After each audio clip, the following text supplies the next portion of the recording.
Bombini un viaje más na Curls ABC. Caminda tour simang nos está compartir tips ng napapiamento para informar e ajudar a cuidar nos cabelo natural de curl. Tem a seção de simang aqui, nos lo conversado cante.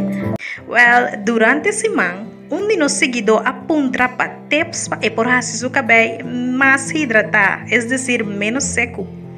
Well, hoje nós estamos dando par de tips para ajudar a cuidar do cabelo e assim ele é menos seco e menos maltratado. Laga nos bandinje.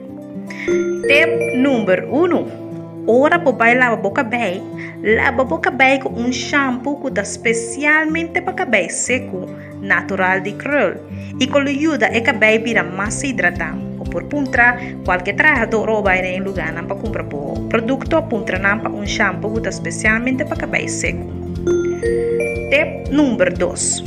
Por aplicar acondicionador na boca cabelo para mais hidratação, ora vou hawa e shampoo fora de boca cabelo.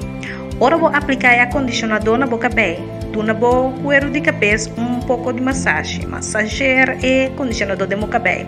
E lagi para par de minutos para que vou hawa e saque fora de boca cabelo. Tip número 3. Ora vou acabar de lavar o cabelo completamente. Na lugar de usar gel, vou usar leave-in conditioner. É decir, condicionador que por lagar em cabelo e crema pastel do cabelo.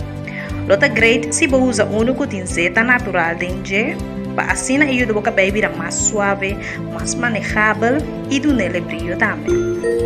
Tip número 4. Se você usa servete para secar o cabelo, usa que é soft. E assim a servete lo trata o cabelo menos bruto e o cabelo experiencia menos fricção. E tip número 5. Ora vai dormir, corda de mar a cabeça com lenço of tapador de cabelo traja de satém. E agora vou voltar den à noite e cabelo não guardo maltratar. De tanto é. Se você gosta desse aqui, dá-nos like. Siga-nos nas social media, ando compartilhe o vídeo aqui e assim nos por ajudar mais de cuidar a corona bonita de curl natural riba nos cabeça. Me agradecido atenção e não olvide de seguir Curls ABC riba Instagram e outro media social. Bye pouco e te outro semana.